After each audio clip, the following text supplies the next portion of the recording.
So any kind of competitive ఎగ్జామ్ని crack చేయాలి అనుకుంటే ఏ కైండ్ ఆఫ్ స్కిల్ సెట్ ఉండాలి స్టూడెంట్స్కి? 3S కావాలి మనకి. First S is state of mind, next S వచ్చేసి స్కిల్స్, థర్డ్ పాయింట్ స్ట్రాటజీస్. ఇవి మూడు ప్రాపర్గా బ్లెండ్ అయితే మనం ఎలాంటి కాంపిటేటివ్ ఎగ్జామ్స్ అయినా ఈజీగా క్రాక్ చేయొచ్చు.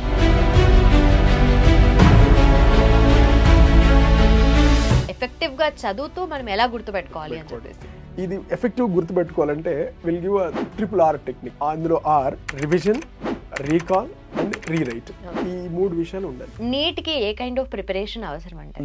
ఎక్కువ బుక్స్ చేయడం, ఏవో అవి చదవడం అవన్నీ కాదు. ఆ NCERT బుక్స్ అని ఉంటాయి. ఆ NCERT బుక్స్ అన్ని తక్కువ నెంబర్ ఆఫ్ బుక్స్, ఎక్కువ టైమ్స్ రివిజన్. ఓకే, ఇది main success mantra of NEET. Welcome to I dream. నా పేరు లుంబిని. మెడిసిన్ కి దారేది సిరీస్లో this is second episode.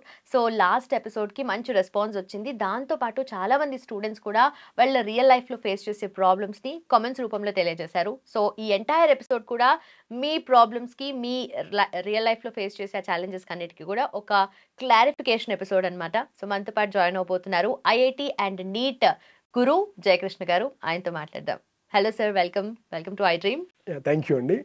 First of all ఇలా స్టూడియోకి రావడం, అందరితోటి మన ఐడియాస్, ఒపీనియన్ షేర్ చేసుకోవడం, ఏవైనా మనకు తెలిసిన వాటికి వాళ్ళ క్వశ్చన్స్ సొల్యూషన్స్ ఇవ్వడం, ఇవన్నీ చాలా హ్యాపీగా అనిపిస్తుంది. Thank you for welcoming me. Yes sir. IPతో పాటు కాంపిటేటివ్ ఎగ్జామ్స్ మనకు చాలా ఉన్నాయి, లైక్ MCET కానీ, నీట్ కానీ, అలాగే IIT, JEE, అడ్వాన్స్డ్ మెయిన్స్, ఇవన్నీ కూడా చూసుకుంటే ఈచ్ అండ్ ఎవ్రీ కాంపిటేటివ్ ఎగ్జామ్కి different phase of preparation styles మనకు కావాలి కదా. సో ఎలా డిఫరెన్షియేట్ చేస్తాం మనం ఇవన్నీ కూడా ఓవరాల్గా? ఫస్ట్ ఆఫ్ ఆల్ ఇంటర్మీడియట్కి వస్తే మనం మాట్లాడే ఇంటర్మీడియట్ స్ట్రీమ్లో బేసిక్గా ఉండే బోర్డ్ ఎగ్జామ్స్ అంటే IP ఎగ్జామ్ అండి, intermediate public exams.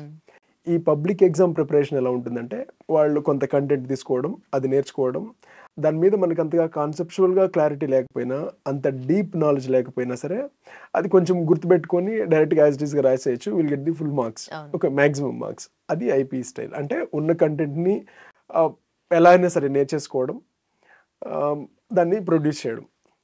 Next level MCET. ఇందులో ఏంటంటే కొన్ని ఫార్ములాస్ ఉంటాయి. ఆ ఫార్ములాస్ తీసుకోవడం, అవి నేర్చుకోవడం, మనకి ఇచ్చిన డేటాని ఫార్ములాలు సబ్మిట్ చేస్తే we will get the answer. ఇది MCET స్టైల్, అంటే జస్ట్ ఫార్ములా బేస్డ్ ఉంటుంది.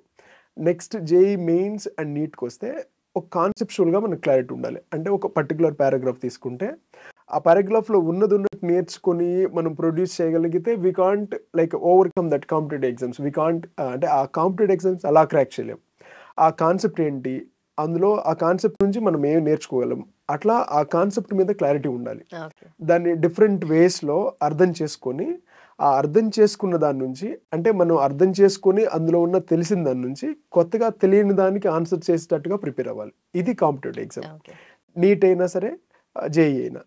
ఇలాంటి ఒక 2-3 కాన్సెప్ట్స్ని కలిపితే వచ్చేది అడ్వాన్స్ ఎగ్జామ్. సో ఇలాంటి బేసిక్ డిఫరెన్స్ ఉంటుంది IPకి, MCETకి, NEET or JEE mains and the advance. Okay. So any kind of competitive ఎగ్జామ్ని క్రాక్ చేయాలి అనుకుంటే ఏ కైండ్ ఆఫ్ స్కిల్ సెట్ ఉండాలి స్టూడెంట్స్కి? సో స్టూడెంట్స్కి ఎలాంటి స్కిల్స్ ఉండాలి? ఈ స్కిల్ సెట్ విషయానికి వస్తే నేను వాటిని 3గా తీసుకుంటా. వాటికి ఒక 3S కావాలి మనకి. ఆ 3S ఏంటంటే, first S is state of mind. అంటే ఈ కాంపిటేటివ్ ఎగ్జామ్స్ ప్రిపేర్ అవ్వాలంటే మనకి ఎలాంటి మైండ్ సెట్ ఉండాలి? ఫస్ట్ ఆఫ్ ఆల్ మనం ఎందులో ఉన్న సక్సెస్ కావాలంటే మనకు ఉండాల్సిన 2 ముఖ్యమైన విషయాలు ఏంటంటే, ఆ విషయం గురించి నేను సాధించగలను అనే పట్టుదల ఉండాలి, నేను చేయగలను అనే నమ్మకం ఉండాలి. ఓకే, అంటే ఆ సంకల్పం, పట్టుదల 2 అవి మనకు ఉండాలి ఫస్ట్. అంటే మనం మెంటల్గా ప్రిపేర్ అయిపోవాలి. నేను ఈ కాంపిటేటివ్ ఎగ్జామ్ ప్రిపేర్ అవుతున్నాను, అది ఒక 2 years తీసుకుంటుంది, లేదా 1 year తీసుకుంటుంది. ఈ 1 year మధ్యలో కొన్ని డిఫికల్టీస్ వస్తాయి. వచ్చినా సరే నేను దీన్ని వదిలేయకుండా 100% నా బెస్ట్ ఇవ్వగలను అని ముందుగానే ప్రిపేర్ అవ్వాలి. ఎందుకంటే ఈ ప్రిపరేషన్లో ఒక 1 year 2 year తీసుకుంటే మధ్యలో కొన్ని డిస్టర్బెన్స్ వస్తాయి, కొన్ని ప్రాబ్లమ్స్ వస్తాయి. అలా ప్రాబ్లమ్స్ వచ్చినప్పుడు ఎందుకు ఎక్కువ మంది అందరం స్టార్ట్ చేయాలి, క్రాక్ చేయాలని ప్రిపేర్ అవుతాం. బట్ ఆ ప్రాబ్లమ్ చూడగానే మనం దానికి మెంటల్గా రెడీ అవ్వకపోవడం వల్ల మధ్యలో ఆ ప్రాబ్లం వచ్చినప్పుడు వదిలేస్తూ ఉంటాం. బట్ అలా ఉండకుండా ఫస్ట్ మనం మెంటల్గా ఫిక్స్ అయిపోవాలి. ఓకే, నేను ఖచ్చితంగా నాలో దీన్ని క్రాక్ చేయగల పొటెన్షియల్ ఉంది, I will give my best. అలాంటి మైండ్ సెట్తో ప్రిపేర్ అవ్వాలి. నెక్స్ట్ S వచ్చేసి స్కిల్స్. ఓకే, నాకు ఒక మంచి మైండ్ సెట్ ఉంది అంటే కుదరదు. ఓకే, ఇది క్రాక్ చేయాలంటే ఎలాంటి స్కిల్స్ కావాలో అవన్నీ నేర్చుకునేంత డిసిప్లిన్ ఉండాలి. అంటే ఆ స్కిల్స్ అన్ని నేర్చుకోవాలి. ఓకే, ఒక ప్రాబ్లమ్ సాల్వ్ చేయాలంటే మనం ఎలాంటి మెథడ్స్ ఫాలో అవ్వాలి, ఆ పర్టికులర్ జనరల్గా బయటకు వచ్చి ఎక్కువ టైంలో సాల్వ్ చేయగలం. ఆ పర్టికులర్ టైం పీరియడ్లోనే చేయాలంటే వాటికి ఎలాంటి స్కిల్స్ నేర్చుకోవాలి. సో అలాంటి స్కిల్స్ అన్ని మనం అడాప్ట్ చేసుకుని నేర్చుకోగలిగేటట్టు ఉండాలి.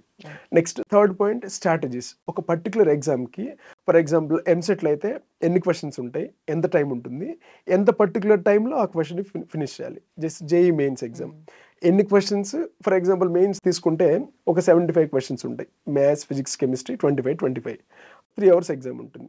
అది అడ్వాన్స్ తీసుకుంటే ఆల్మోస్ట్ ఒక్కో సబ్జెక్ట్కి 20 క్వశ్చన్స్ ఉంటాయి, 18-20 క్వశ్చన్స్, 3 hours ఉంటుంది. అంటే తక్కువ క్వశ్చన్స్, టైం ఎక్కువ ఉంటుంది. ఇలా అదే నీట్ తీసుకుంటే ఆల్మోస్ట్ 720 మార్క్స్ అది. ఓకే, మళ్ళీ 3 hours ఒక్కో సబ్జెక్ట్కి 180 మార్క్స్ ఉంటుంది. Okay, almost 45 questions like that. అంటే ఒక్కొక్క సబ్జెక్ట్ ప్యాటర్న్ ఏంటి, అందులో ఎంత టైం ఉంటుంది, అంత తక్కువ టైంలో చేయాలంటే దీనికి ఎలాంటి ప్రిపరేషన్ ఉండాలి, ఆ పర్టికులర్ ఎగ్జామ్కి ఎలాంటి స్ట్రాటజీ వాడాలి. సో ఒక రైట్ మైండ్ సెట్ అండ్ దానికి కావాల్సిన స్కిల్స్ అండ్ స్ట్రాటజీస్, ఇవి 3 ప్రాపర్గా బ్లెండ్ అయితే మనం ఎలాంటి కాంపిటేటివ్ ఎగ్జామ్స్ అయినా ఈజీగా క్రాక్ చేయొచ్చు. Okay. And definitely A subject prepare అవుతున్నా, ఏ కాంపిటేటివ్ ఎగ్జామ్ అయినా కూడా కాన్సెప్చువల్ క్లారిటీ ఈజ్ మస్ట్ కదా. సో ప్రాబ్లమ్ సాల్వింగ్ అవన్నీ కూడా యాడ్ అవుతాయి. సో కాన్సెప్చువల్ క్లారిటీ అనేది ఎలా తెచ్చుకోవాలి స్టూడెంట్స్? కాన్సెప్చువల్ క్లారిటీ అంటే ఏంటంటే, ఫర్ ఎగ్జాంపుల్ ఒక పర్టికులర్ పారాగ్రాఫ్ చదువుతున్నాం, ఆ లైన్ చదవడం ఆ ఉన్నదే కాకుండా దాన్ని ఏమంటామంటే రీడింగ్ బిట్వీన్ ద లైన్స్ అంటాం. అంటే జనరల్గా బిట్వీన్ ద లైన్స్ ఏముంటుంది, ఏముండదు. మరి ఏం లేకుండా అక్కడ ఏం చదువుతామంటే ఈ కాన్సెప్ట్ దేని గురించి చెప్తుంది అంటే, మనకి ఫర్ ఎగ్జాంపుల్ ఒక షుగర్ కేన్ ఇస్తే అందులో నుంచి జ్యూస్ ఎలా ఎక్స్ట్రాక్ట్ చేసుకుంటామో, ఆ చదివిన దాని నుంచి ఈ కాన్సెప్ట్ ఏంటి, దీని గురించి ఏం నేర్చుకోగలం, అసలు ఇది ఏం చెప్తుంది, ఈ విషయాన్ని మనం ఎక్స్ట్రాక్ట్ చేసుకోగాని వాటిని అర్థం చేసుకొని దాన్ని అప్లై చేయగలగాలి. దీన్ని కాన్సెప్చువల్ క్లారిటీ ఉంటాయి. అంటే అది అక్కడ ఉన్నది వాళ్ళు ఇచ్చిన కంటెంట్ నేర్చుకోవడం, దాన్ని గుర్తుపెట్టుకొని చెప్పడం అనేది ఓన్లీ ఒక ఇంటర్మీడియట్ పబ్లిక్ ఎగ్జామ్స్ వాటికే పనికొస్తుంది.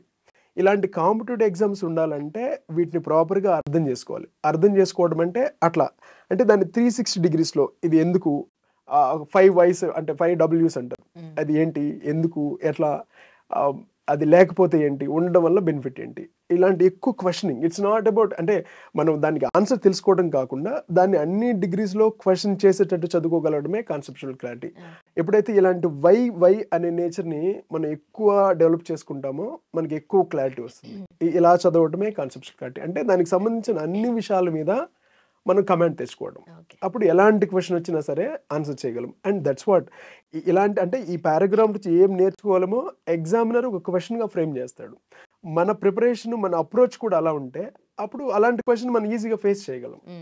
అలాంటి ప్రిపరేషనే conceptual clarity. Okay. So definitely ప్రతిది కూడా ఈజీ అయిపోతుంది.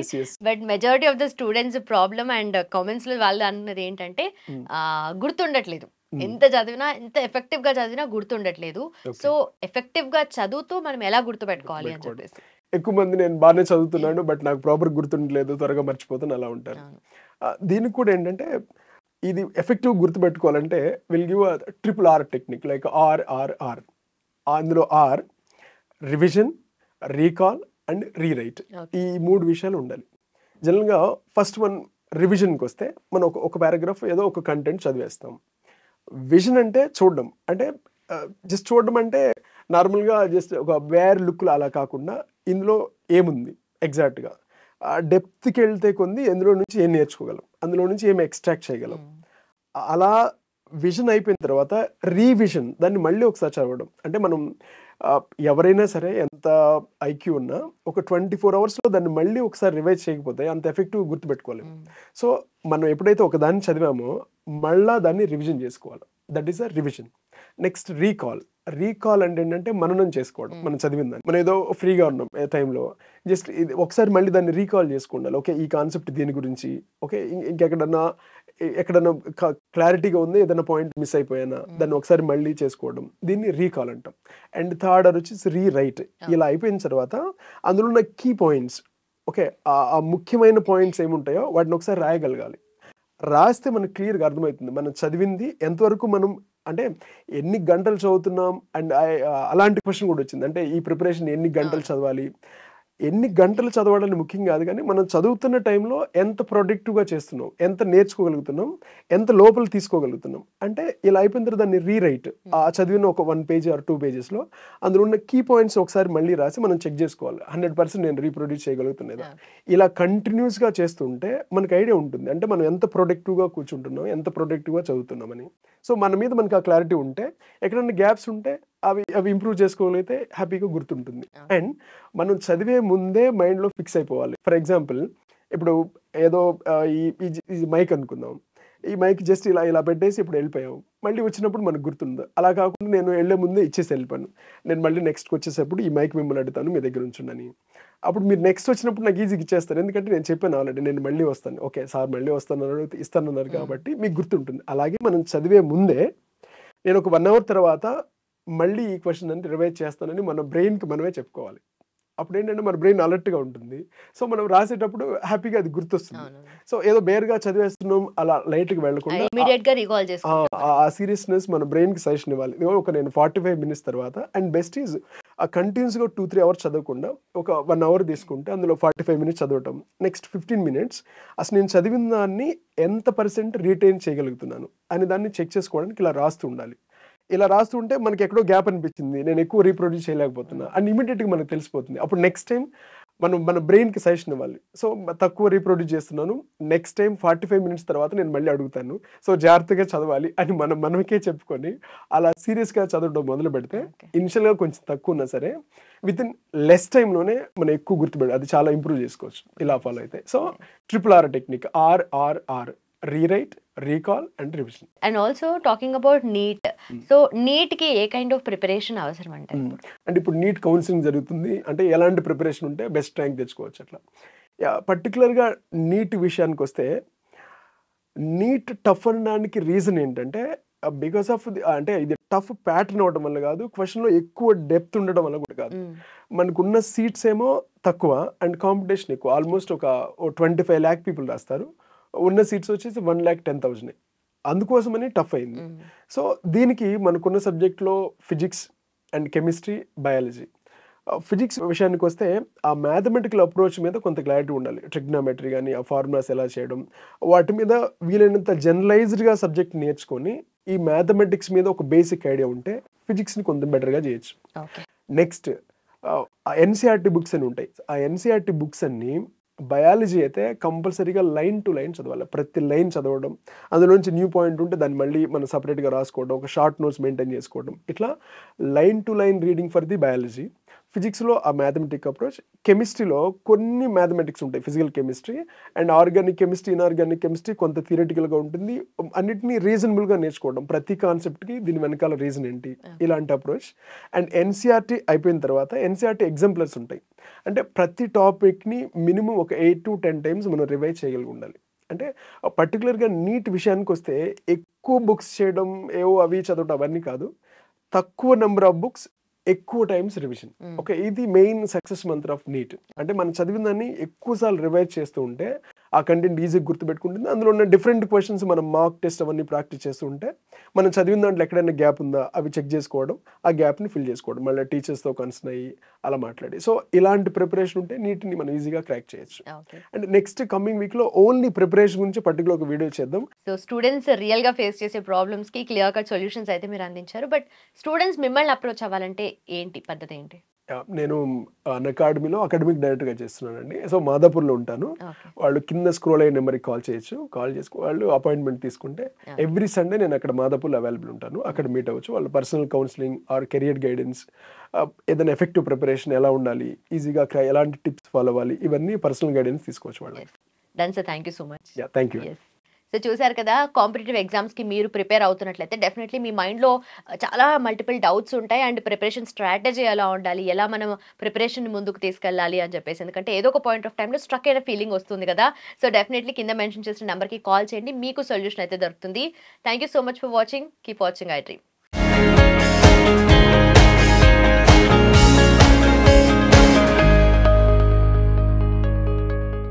And for more videos, please subscribe to iDream. Please subscribe to iDream. Please subscribe iDream. And please subscribe to iDream.